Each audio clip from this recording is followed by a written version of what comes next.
Les invito a registrarse para el seminario. Vamos a abrir un chat para poder enviar información y que ustedes también puedan hacer preguntas.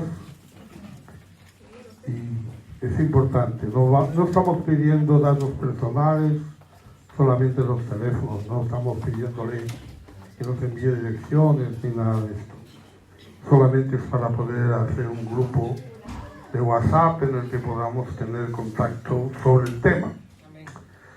Números, capítulo 14, del 11 al 23. Amén. Amén.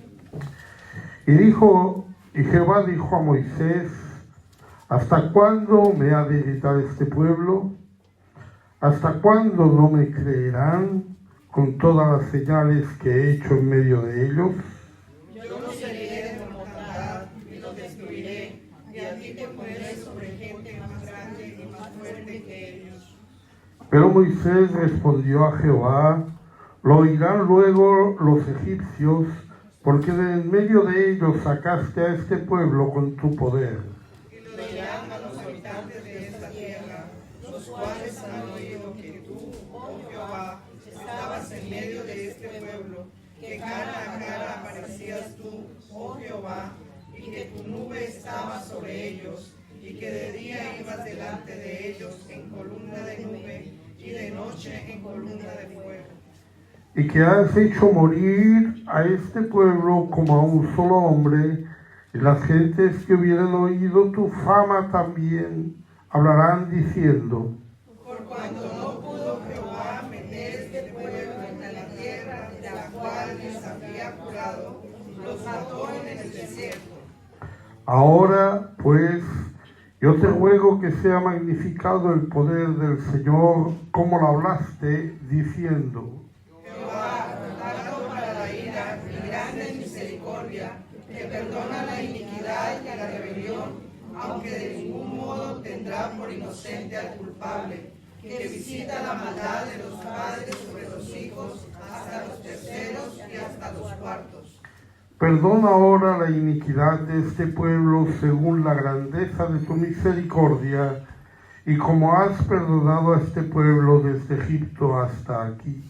Entonces Jehová dijo: yo lo he perdonado conforme a tu dicho.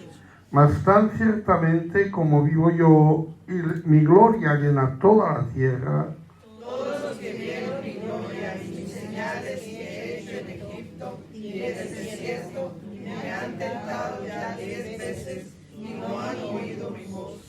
no verán la tierra de la cual juré a sus padres, no, ninguno de los que me han irritado la verá. Amén, gloria a Dios. Pueden sentarse, seguimos con el tema de esas 10 tentaciones del pueblo de Israel que irritaron a Dios y quisieron que Dios se propusiera destruirlos. Estamos hablando de que en el desierto el pueblo de Israel desafió a Dios a menudo.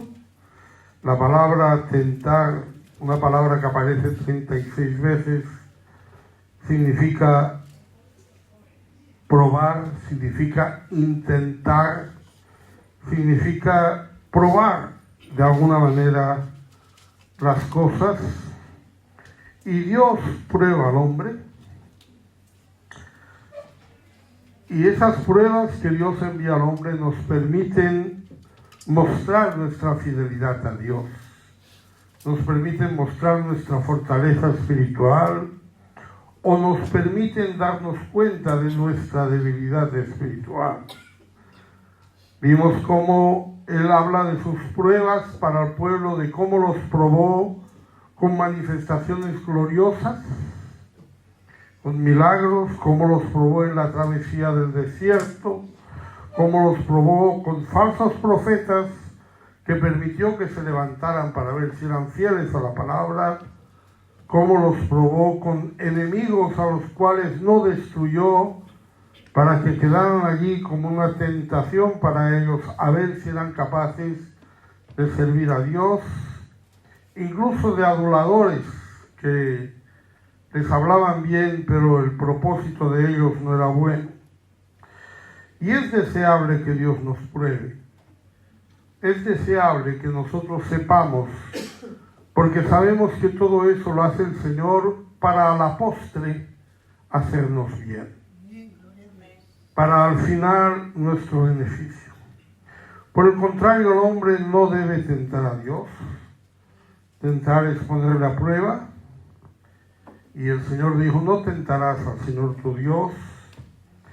El pecado, de alguna manera, todo pecado es un desafío a Dios. Todo pecado trata de probar a Dios. Y eso no debemos permitirlo en nuestra vida. Sí podemos ponerle pruebas a Dios para descubrir su voluntad en algún asunto. Eso está ahí, Gedeón lo hizo y otros lo hicieron. Y está bien que usted haga eso, no para probar a Dios, sino para probar si algo es voluntad de Dios o no. Cosas importantes, no cualquier tontería, porque muchas de las cosas que hacemos no tienen que ver con la voluntad de Dios mucho. Pero en cosas importantes, decisiones que usted toma trascendentes, usted puede pedir al Señor alguna prueba. Estamos hablando de la tentación, estamos hablando del pecado, estamos hablando de la manera en que esas cosas se cuelan en nuestra vida. El pecado tiene 3 definiciones en la Biblia. Una tiene que ver con nuestra debilidad carnal. Es cuando decimos que el pecado es infracción de la ley. Otra tiene que ver con nuestra debilidad moral. Es cuando decimos que sabemos hacer lo bueno, pero no lo hacemos. Y otra tiene que ver con nuestra debilidad espiritual, es decir, la falta de fe. La falta de fe suficiente. Todos tenemos fe, pero de pronto nos damos cuenta que para alguna cosa o en alguna situación nuestra fe nos falla. Y eso es importante que lo entendamos. Hemos hablado ya de la primera parte, de la infracción de la ley, la debilidad carnal. El pecado es infracción de la ley. Y hemos visto el ejemplo de Sansón. Él tenía una ley por la cual él no debía unirse con mujeres de los pueblos conquistados, pero él se unió con la filistea de Timná, se añadió a sus costumbres, hizo un banquete como ellos solían hacer, se añadió a un grupo de jóvenes y le dieron unas amistades ahí de 30 compañeros, y cuando propuso el enigma fue traicionado por su esposa. Él la abandona, se va a casa de su padre y ella es entregada a otro hombre. En otras palabras, por no querer a su esposa y revelarle su secreto, la perdió. Vamos a ir por la segunda definición, Santiago 4:17.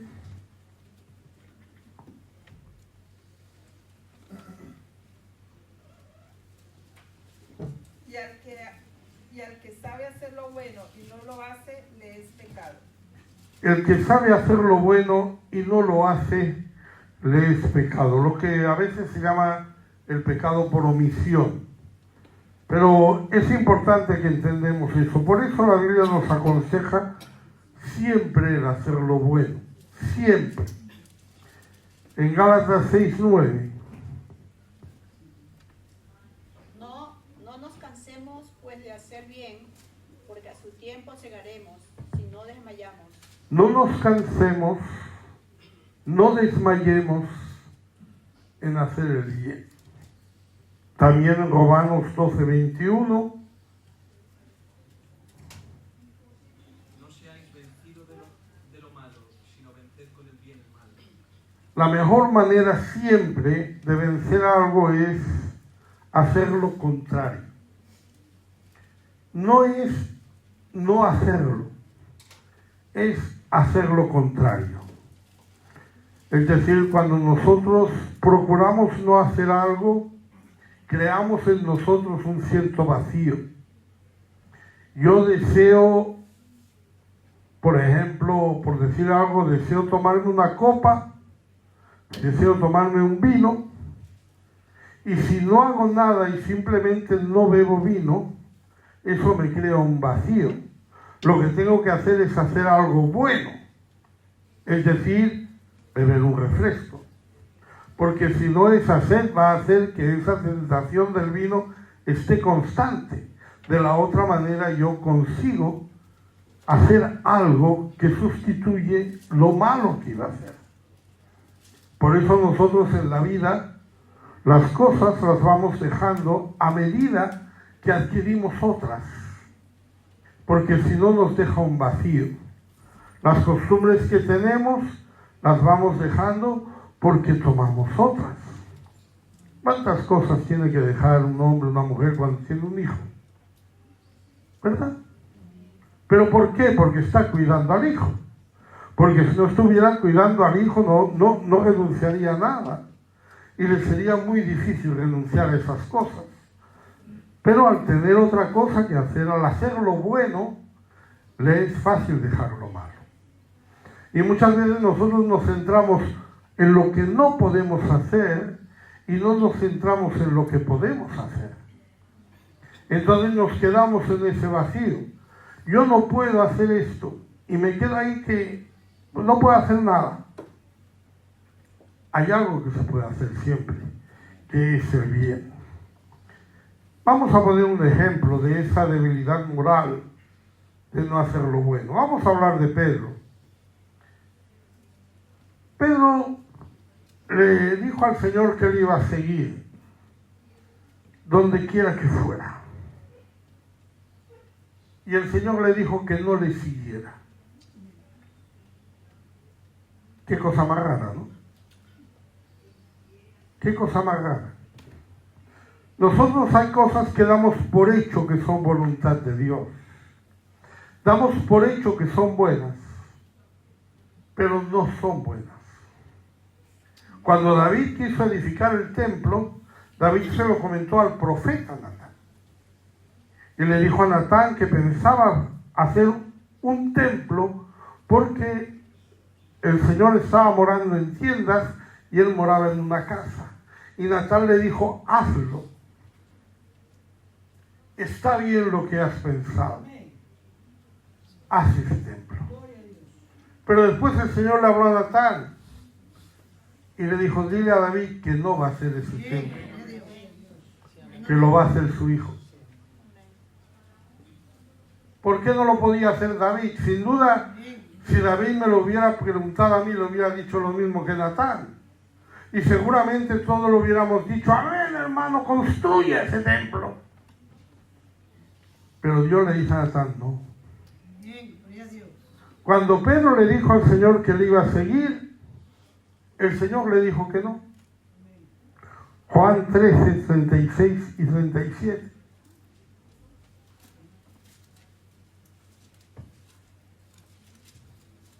Le dijo Simón Pedro, Señor, ¿a dónde vas? Jesús le respondió, a donde yo voy, no me puedes seguir ahora, mas me seguirás después. Le dijo Pedro, Señor, ¿por qué no te puedo seguir ahora? Mi vida pondré por ti. Simón tiene ese sentir. Estoy dispuesto a seguirte donde quiera que vayas.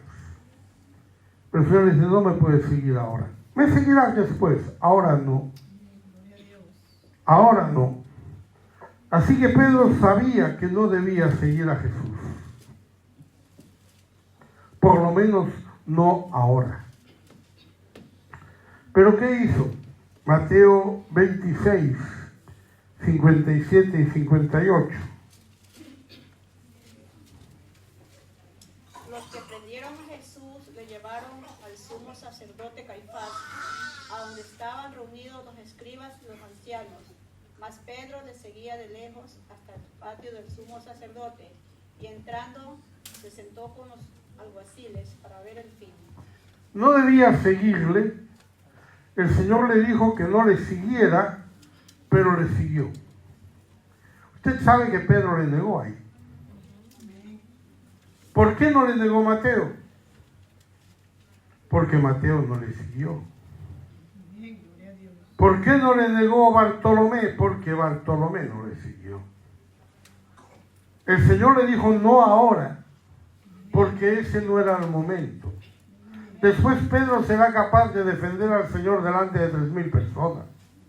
Y no solo no lo va a negar, sino que lo va a proclamar. Pero ahora no era el momento. Y el Señor se lo había dicho y él lo sabía. No debía seguirle, pero le sigue. Eso sí, le sigue de lejos.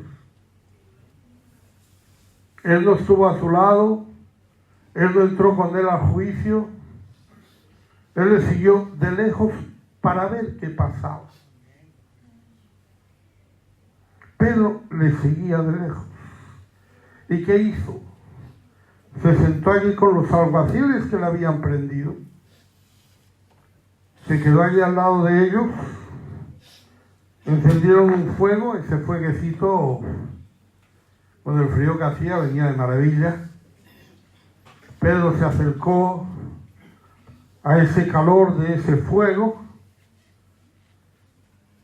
El versículo dice que entrando se sentó con los alguaciles, pero no era un alguacil, no era de ellos. Se sentó con ellos, pero no era de ellos. No era de ellos y ellos lo sabían. En Mateo 26, 69 a 75. Pedro estaba sentado fuera en el patio y se le acercó una criada diciendo: ¿Tú también estabas con Jesús el Galileo? Mas él negó delante de todos, diciendo: No sé lo que dices. Saliendo él a la puerta, le vio otra y dijo a los que estaban allí: ¿También este estaba con Jesús el Nazareno? Pero él negó otra vez con juramento: No lo conozco al hombre. Un poco después, acercándose los que por allí estaban, dijeron a Pedro: Verdaderamente también tú eres de ellos, porque aún tu manera de hablar te descubre. Entonces él comenzó a maldecir y a jurar: No conozco al hombre, y enseguida cantó el gallo. Entonces Pedro se acordó de las palabras de Jesús, que le había dicho: Antes que cante el gallo, me negarás 3 veces. Y saliendo fuera, lloró amargamente. ¿Qué pasa en ese lugar? ¿Y por qué pasa eso en ese lugar? Primero de todo, Pedro está ahí para calentarse. El fuego del mundo le atrajo. Él no se quedó esperando en una esquina, no se quedó esperando en un callejón, no se quedó esperando en otro lugar. Él se acercó donde el mundo se estaba calentando y quiso calentarse en el mismo lugar. Pero no era de ellos. Y ellos se dieron cuenta que no era de ellos. Entonces, ¿qué pasó? Una criada le dice: Tú también estabas con Jesús el Galileo. Pedro se limita a negarlo. Pedro le dice: No sé lo que dices. Y ya está. Pero la criada habla con los demás. Empieza a comentarlo. Este era de ellos, A mí me pareció que también estaba con Jesús el Nazareno. Y entonces, ¿qué hace Pedro? Vuelve a negarlo, pero esta vez con juramento. Con juramento. Negó conocer al Señor.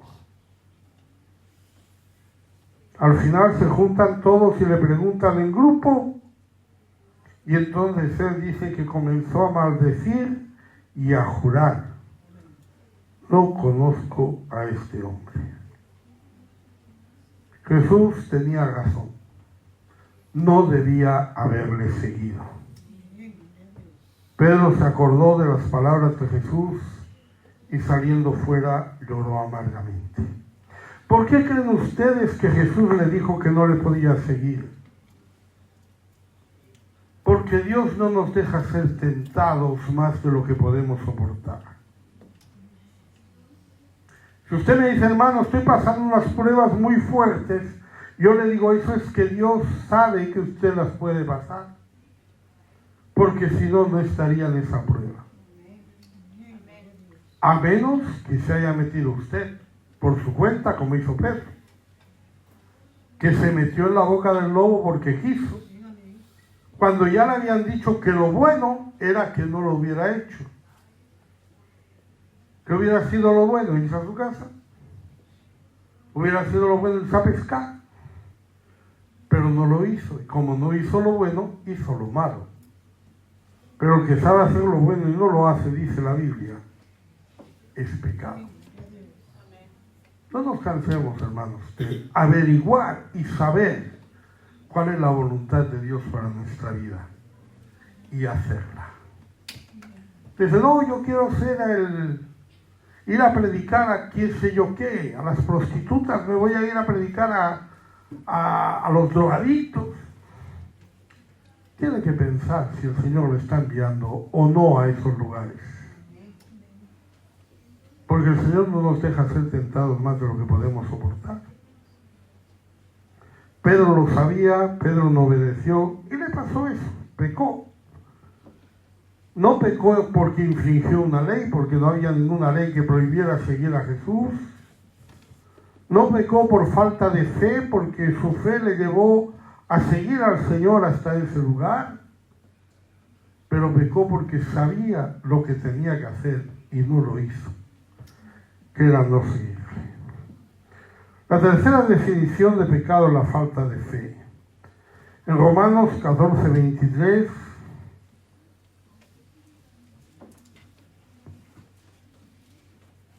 pero el que duda sobre lo que come es condenado.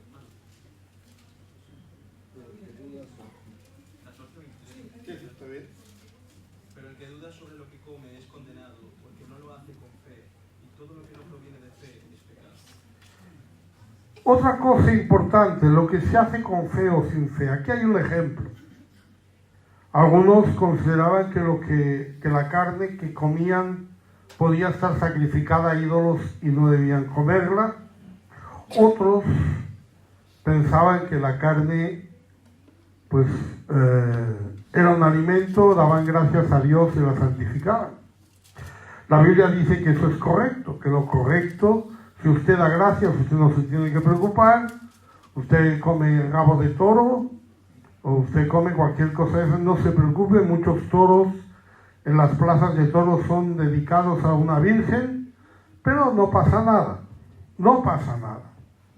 No hay ningún valor en los ídolos, no hay ningún poder en los ídolos, y por lo tanto usted puede comer con libertad todo lo que venden.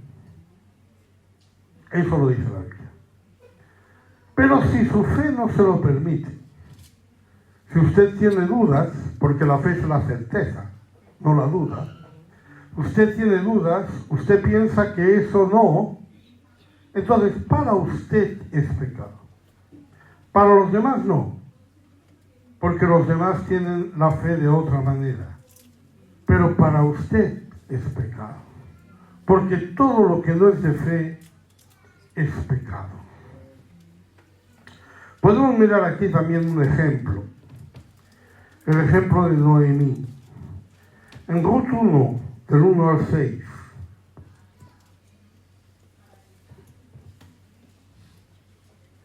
Aconteció en los días que gobernaban los jueces que hubo hambre en la tierra, y un varón de Belén de Judá fue a morar a los campos de Moab, él y su mujer y 2 hijos suyos.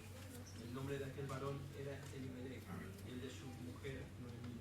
Los nombres de los hijos eran Maolón y Kelión, efrateos de Belén de Judá.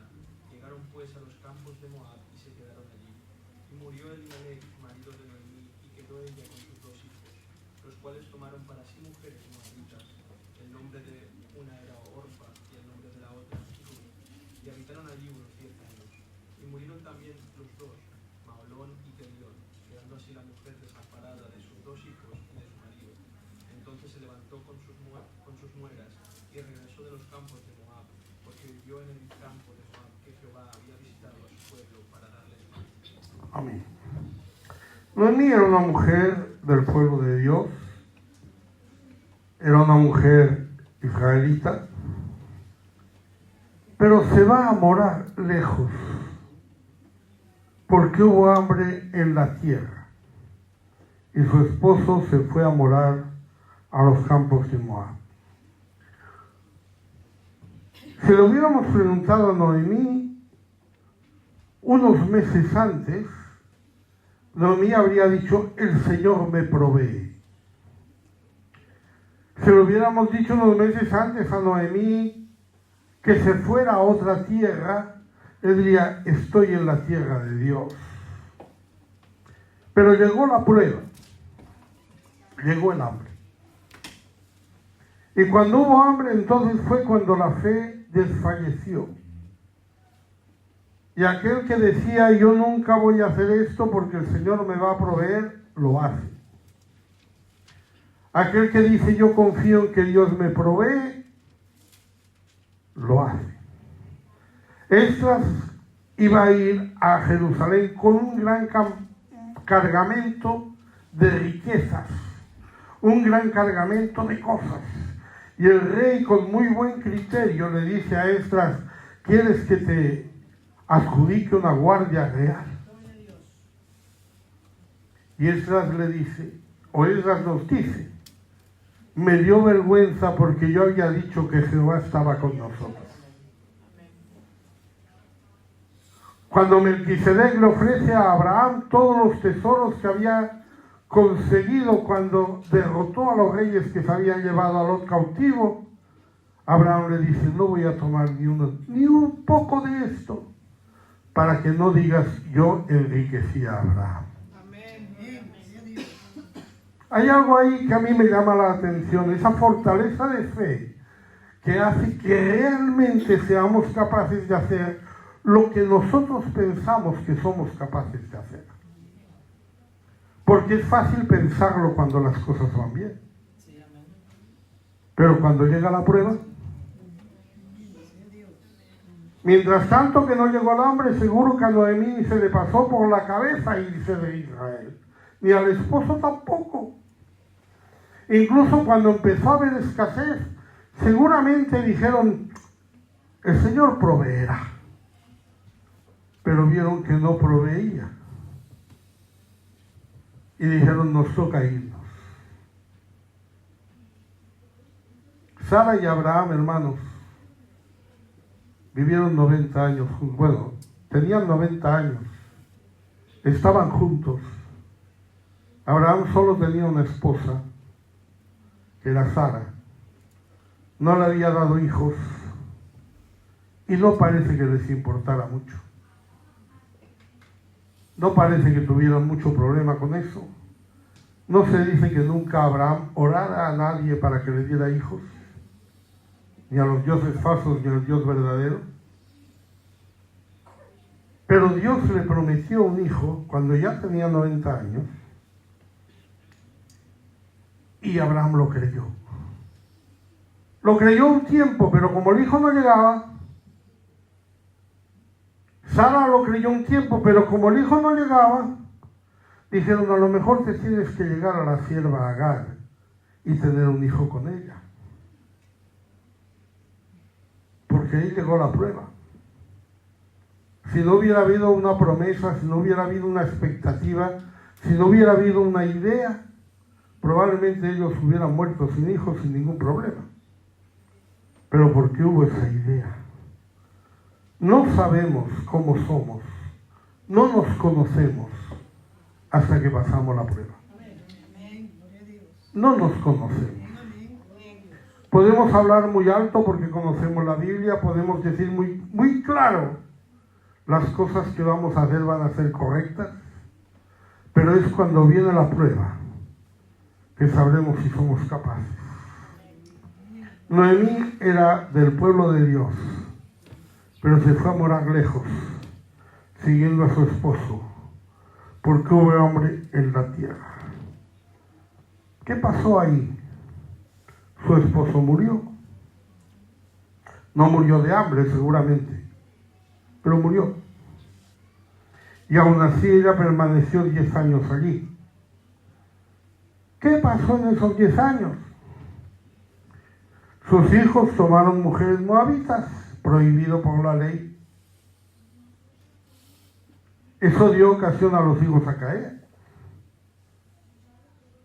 Usted le preguntaría a sus hijos 3 meses antes, ¿te casarías con una moabita? Y ellos dirían, ni muerto.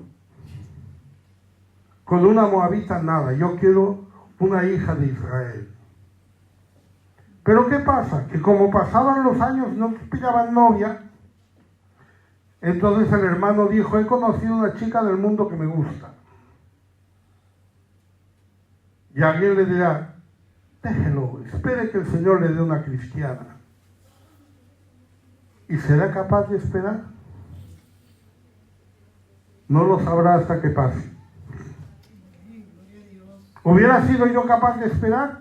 No lo sé porque no me pasó. Pero no lo sé, hermano. Si usted me hubiera preguntado, yo lo hubiera dicho muy claro, y muy alto, y muy... Ahora podría ponerme la medallita. Pero es que realmente no me pasó. Y hasta que no pasan las cosas no sabemos cómo somos.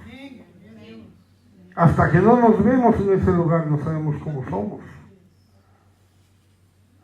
Eso da ocasión a caer en ese pecado a sus hijos, cogiendo mujeres moabitas, y también los hijos mueren en Moab. En el mundo, Noemí lo pierde todo. Perdió a su esposo, perdió a sus hijos, y dice la Biblia, quedó desamparada de sus 2 hijos y de su marido. Y ahí está Moab, sola, con las 2 nueras. Se ve que era una buena mujer porque las nueras la querían. Ahí estaba ella, sola. Y le llegan noticias de que el Señor ha provisto. Y regresó porque oyó que Jehová había visitado a su pueblo para darles pan. Dios no le dio pan en Moab. Dios no la bendijo en el mundo. Ella tuvo que volver, porque Dios bendijo fue a su pueblo. Era su promesa, era lo que ella debía haber esperado, era lo que su fe le debía haber permitido resistir, pero no fue así. Así que ella llegó nuevamente a su tierra, a la suya, a su casa, que ya había otro que la estaba cuidando de la familia. En Ruth 1, 20 y 21. Y ella le respondía, no me llaméis Noemí, sino llamadme Mara, porque en grande amargura me ha puesto el Todopoderoso. Yo me fui llena, pero Jehová me ha vuelto con las manos vacías. ¿Por qué me llamaréis Noemí?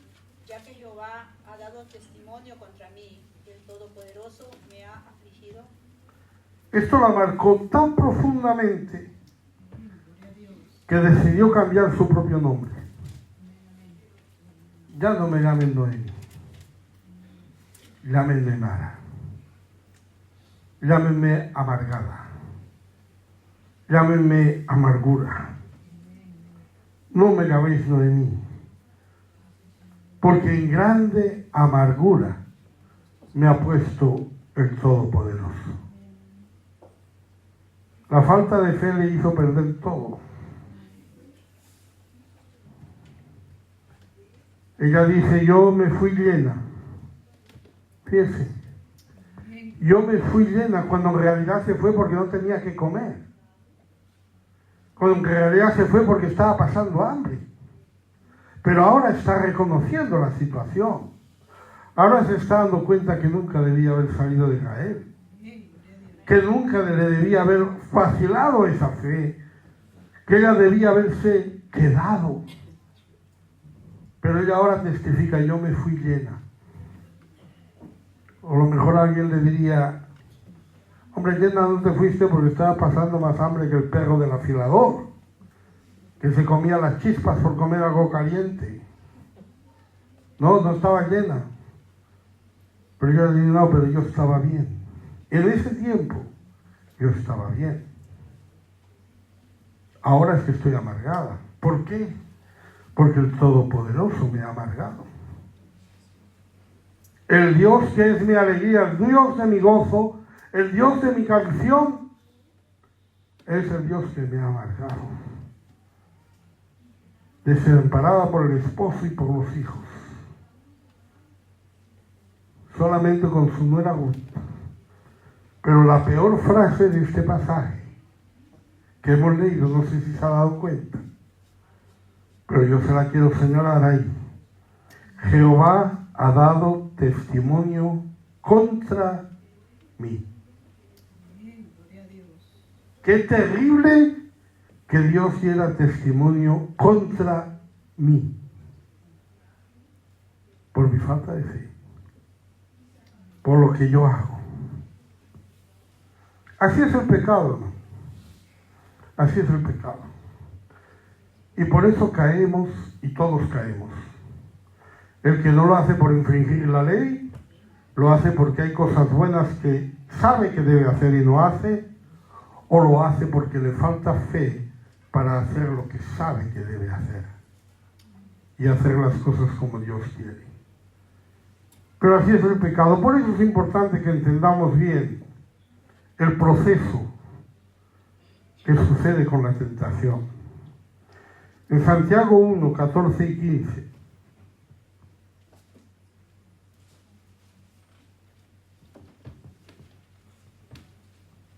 Sino que cada uno es tentado cuando de su propia concupiscencia es atraído y seducido. Entonces la concupiscencia, después que ha concebido, da a luz el pecado. Y el pecado, siendo consumado, da a luz la muerte. Fíjense ese orden de cosas que suceden. Es algo que a veces sucede tan rápido que no nos damos tiempo de examinar las partes. A veces la caída es tan inmediata que parece que no tengamos nada que ver con ella. Y de pronto una chica se quedó embarazada del novio. No sé qué pasó, dice. No sé qué pasó. No sé qué pasó. Eso no sucede por casualidad. Eso no fue que un día, yo qué sé. Eso fue premeditado. Quisimos hacer lo que hicimos. Y sabíamos que estaba mal. Y lo hicimos. Pero entonces cuando uno lo pilla le dice, pues yo la verdad no me lo explico cómo pasó eso. Aarón pidió a la gente que le trajera las joyas, que le trajera el oro que tenían, que le trajeran todo, lo fundió, preparó ahí una sopa de oro y se puso aquí con un buril a hacer un cordero. Y ahí lo puso allí el becerro y dijo, estos son los dioses que te sacaron de Egipto. Pero cuando viene Moisés y lo pilla, a él se le derrumba todo. Y le dice, no sé, yo me dieron las joyas y las eché y salió el becerro este. Trotando salió de ahí.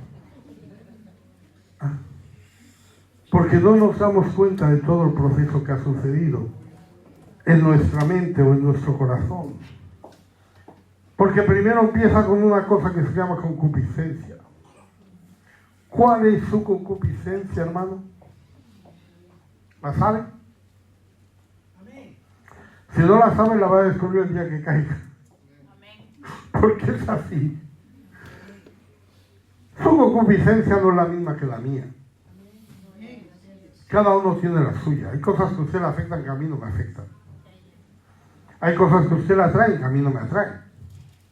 Y la concupiscencia es lo que nos atrae. La propia concupiscencia nos atrae.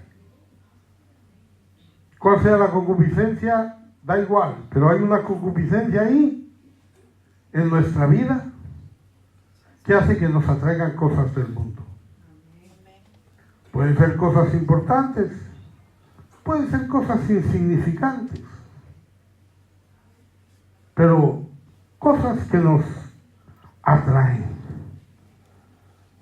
Y entonces eso que nos atrae, ¿qué pasa? Que nos seduce, porque llega el momento de la tentación. A mí me atraen las mujeres, me atraen todas las mujeres. Tengo manías. Como decía el cantante, las altas, las gordas, las chaparritas, las bajas, todas. Problema ninguno.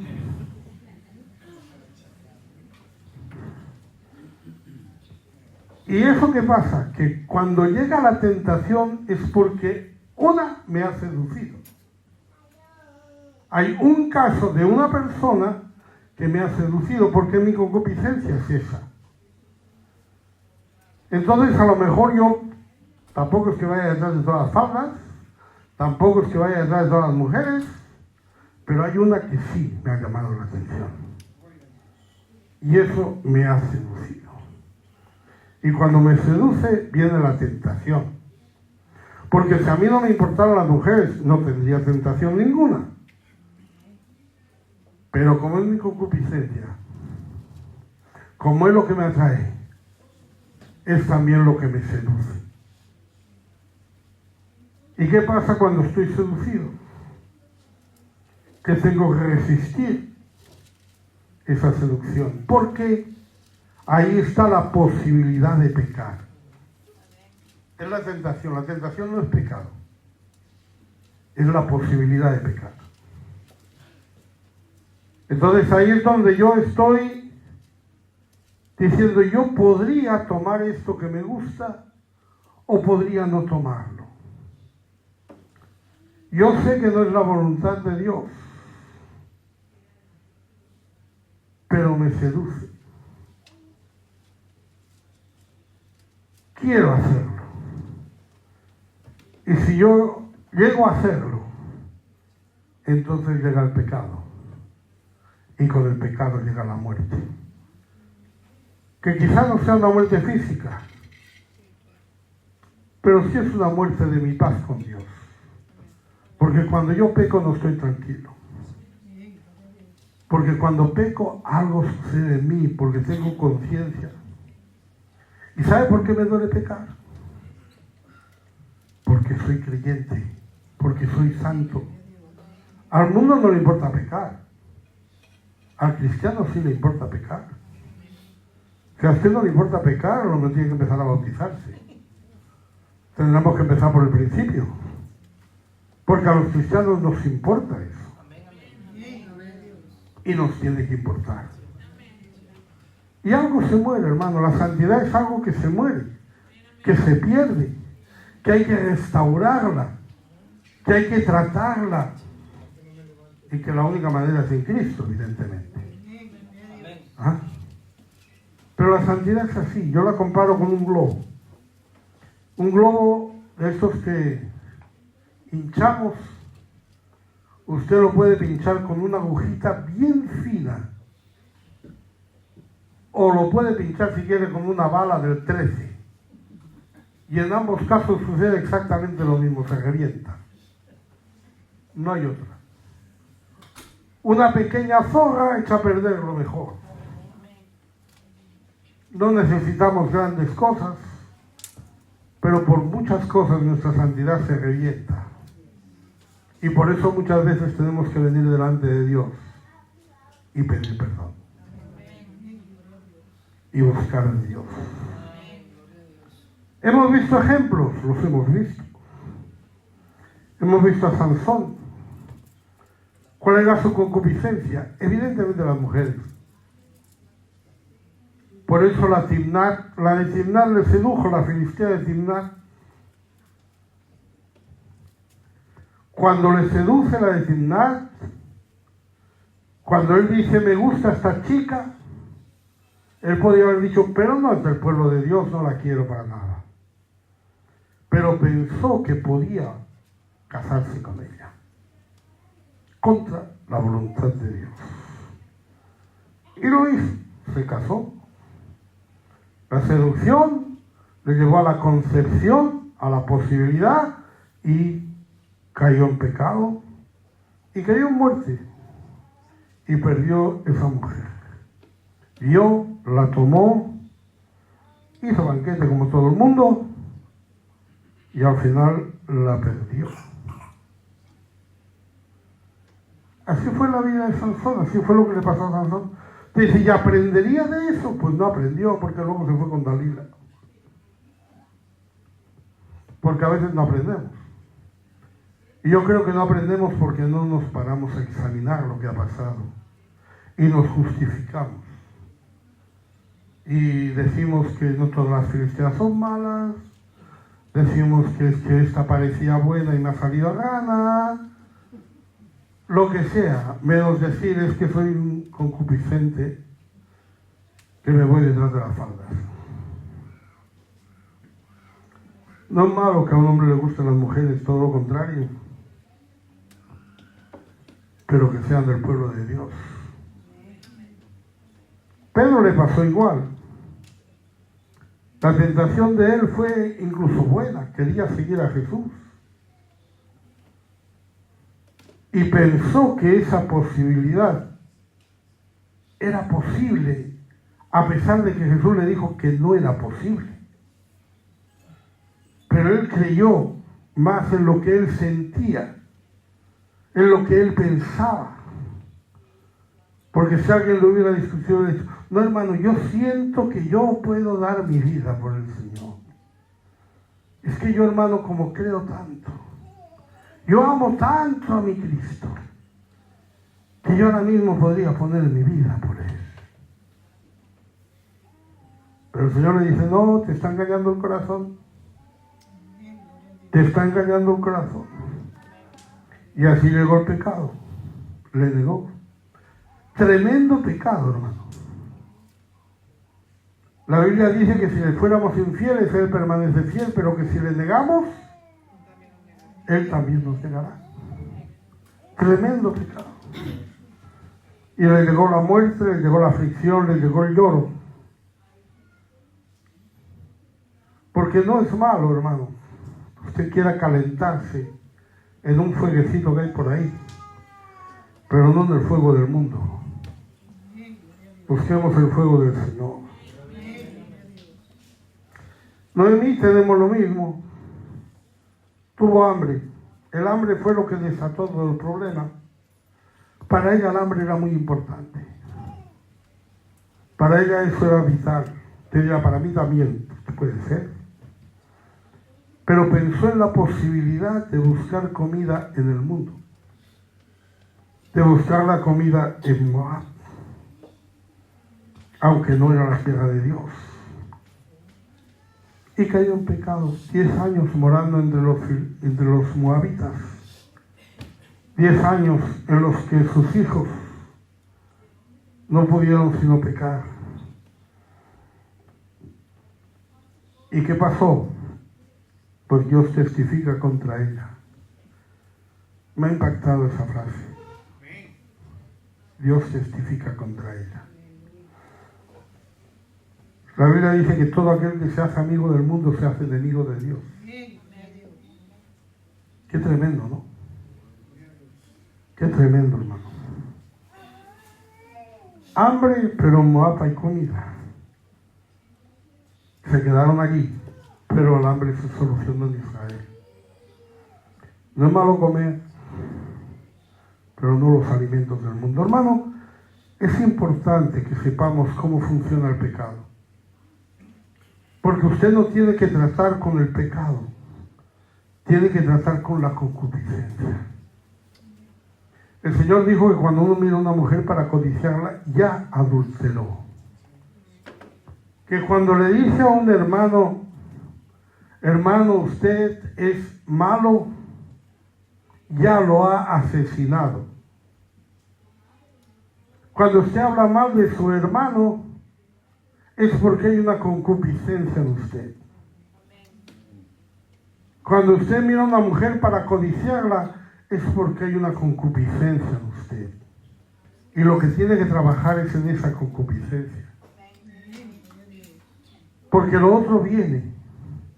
A lo mejor no ha pasado, a lo mejor pasa muy pocas veces. ¿Por qué? Porque pocas veces llega la seducción pocas veces viene la concepción del pecado, pocas veces llega el pecado y pocas veces se consuma.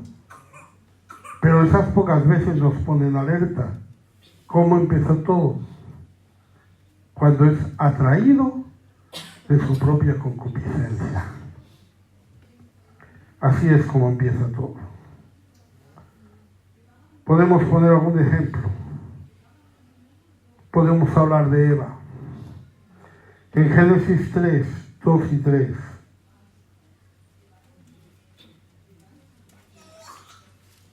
La mujer respondió a la serpiente: del fruto de los árboles del huerto podemos comer, pero del fruto del árbol que está en medio del huerto, dijo Dios, no comeréis de él ni le tocaréis, para que no muráis. Eva conocía la ley. No era ignorante. Porque luego viene siempre que dice, yo no sabía que eso estaba mal.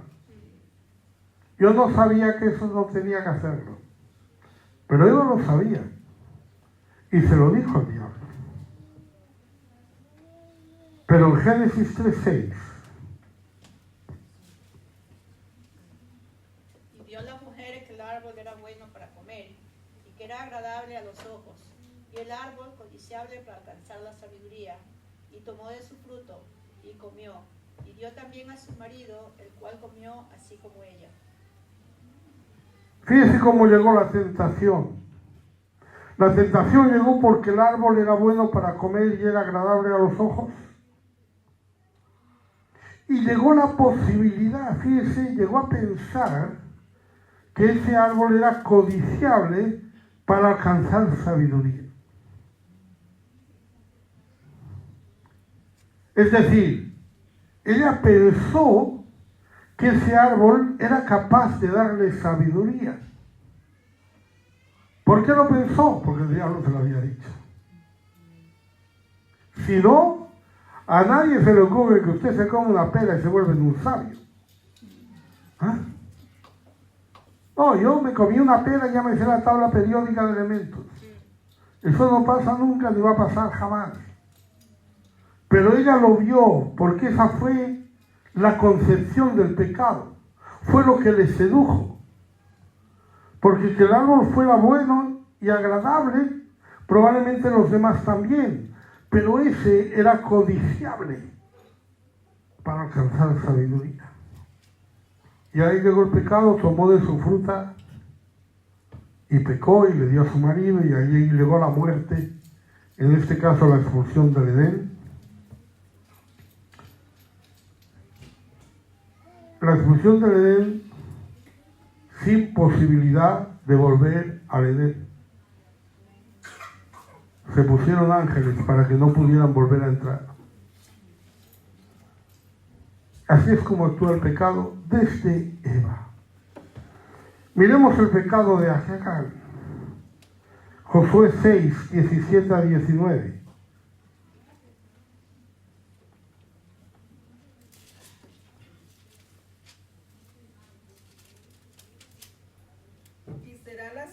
Anatema a Jehová con todas las cosas que están en ella.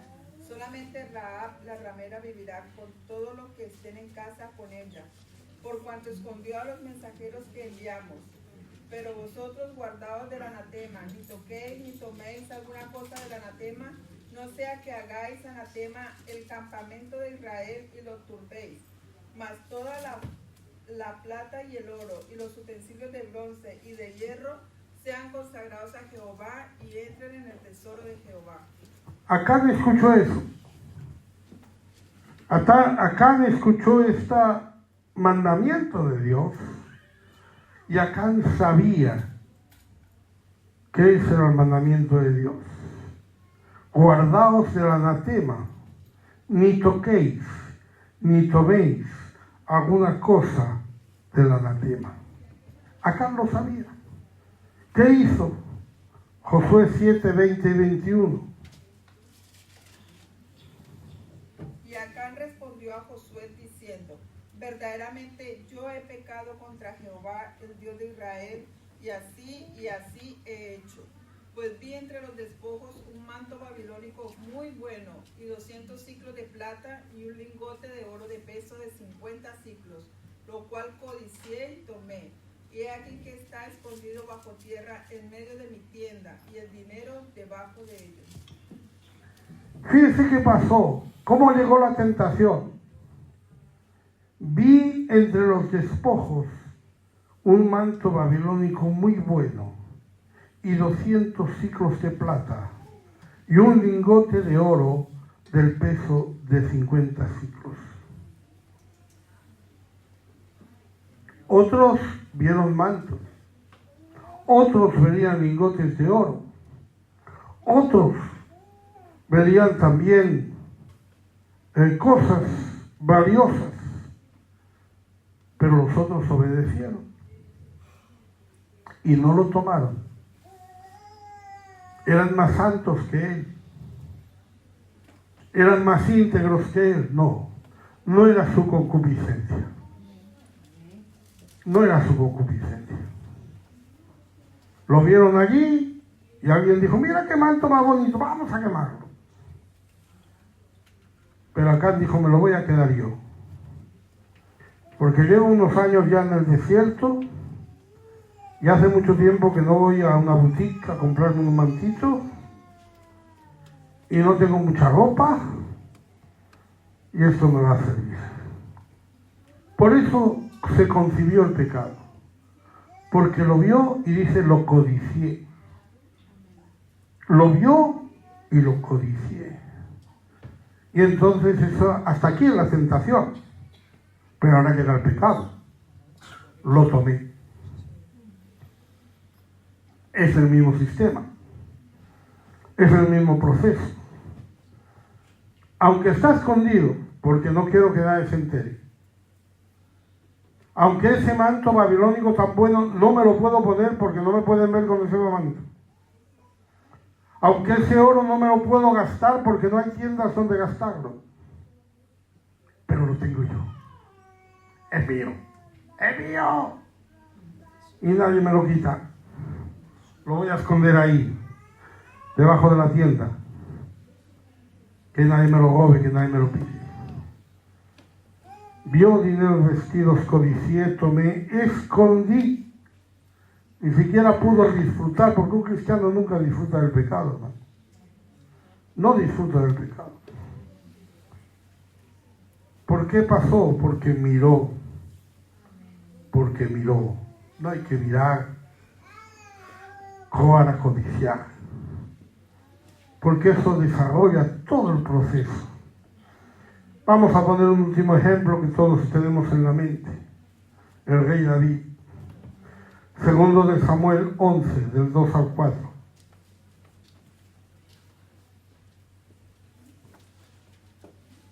Y sucedió un día, al caer la tarde, que se levantó David de su lecho y se paseaba sobre el terrado de la casa real y vio desde el terrado a una mujer que se estaba bañando, la cual era muy hermosa. Envió David a preguntar por aquella mujer y le dijeron, aquella es Betsabé, hija de Elián, mujer de Urías Heteo. Y envió David mensajeros y la tomó y vino a él, y él durmió con ella. Luego ella se purificó de su inmundicia y se volvió a su casa. Esta historia la conocemos todos y podríamos hablar largo y tendido sobre cosas de estas. Pero yo quiero ceñirme a lo que estamos viendo hoy. ¿Cómo llega la tentación? Vio desde el terrado a una mujer que se estaba bañando, la cual era muy hermosa. No dice que estuviera desnuda, pero la vio bañándose, que era muy hermosa. Me imagino que David había visto más mujeres hermosas en su vida. No creo que esta fuera la primera que veía, ¿no? Pero ese día se le despertó una concupiscencia con esa mujer, que quizá no se la había despertado con otras, aunque también eran muy guapas. Pero ahí viene la tentación, ahí viene la concupiscencia, que le dice, ay, esa mujer tiene que ser para ti. Y esa concupiscencia le seduce, y entonces se concibe el pecado. ¿Cómo se concibe? David pregunta. Ya no es solo que vio, ya le pregunta. ¿quién es esta mujer? ¿Quién es esta mujer? Le dicen quién es, que está casada. Le dicen de quién es hija. Le dicen que no es judía, que es atea. Pero él sigue dándole vueltas, está seducido. Y como está seducido, llega el pecado, envía mensajeros y la tomó y vino a él y él durmió con ella. Así llegó la muerte. Por cierto que David ni se dio cuenta, ni se enteró que había pecado. Ahí se quedó la cosa. Se casó con ella, porque luego te dicen, hermano, cometido fornicación, lo vamos a solucionar, nos vamos a casar. Se casó con ella, ya está solucionado. Tuvieron el niño que todo el mundo pensó que era de Urías, seguramente, o que era de David, no lo sé, pero da igual. Ya estaba todo solucionado, estaba todo bien, estaba todo claro. Pero el Señor no lo iba a dejar así, le envió a Natán para que se diera cuenta de lo que había hecho. Natán le reprende, el hijo murió.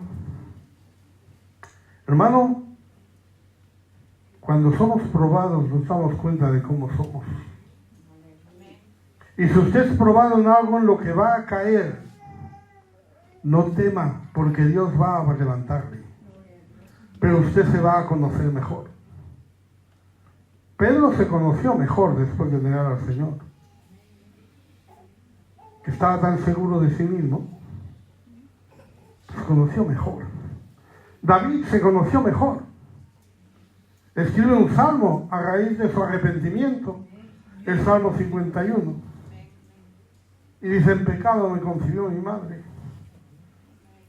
Yo me creía que era el ungido de Dios, yo me creía que Dios me había elegido entre todos los pastores del mundo, que me había puesto en lo más alto porque soy el más alto que Saúl. Y resulta que yo, desde que nací, que estoy pecando. ¿Por qué? Preguntó. No juguemos con el pecado. No juguemos. Porque el fuego quema, hermano. Quema y mata. Quema y mata. Si usted quiere, hermano, imagine, yo sé que usted ha caído, como yo he caído. Tómese la molestia de examinarlo, de pensar, ¿por qué yo hice eso? Sabiendo que no lo debía hacer. ¿Por qué lo hice aunque yo dije que no lo haría? ¿Por qué lo hice aunque yo no creo que se deba hacer? Y a lo mejor estoy haciendo algo que estoy criticando que otro lo haga. Porque cuando lo vemos en otro parece más grave. ¿Se han dado cuenta de ese hecho, verdad? Le pasó al ladrón de la cruz. La Biblia dice que los dos le injuriaban. La Biblia dice que los dos se metían con Jesús. Pero de pronto uno como que cayó en cuenta. Cuando escuchó al otro cómo le hablaba, decía, ¿tú por qué le hablas hacia este? Este es justo, nosotros no. Estamos cayendo, hermano. Porque cuando usted averigüe por qué cae, se dará cuenta cuál es su concupiscencia. Y usted puede pelear con esa concupiscencia. Pero pelear de verdad, hermano. Pero no, hermano, es que esto es mi carácter. Ore, ayune. No ore y ayune por su enfermedad física. Pídale al Señor que le ayude con ese carácter. No, hermano, que yo no puedo evitar cuando pasan esas cosas, yo no puedo evitar tal otra cosa. Ore. Ayune. Si usted cuando está enfermo está orando, llorando, llorando, llorando hasta que se sana, esté orando, llorando, llorando, llorando hasta que esa concupiscencia se vaya. Porque eso es lo que nos garantiza nuestra santidad delante de Dios, sin la cual nadie verá al Señor. Aleluya. Gloria a Dios. Vamos a ponernos en pie.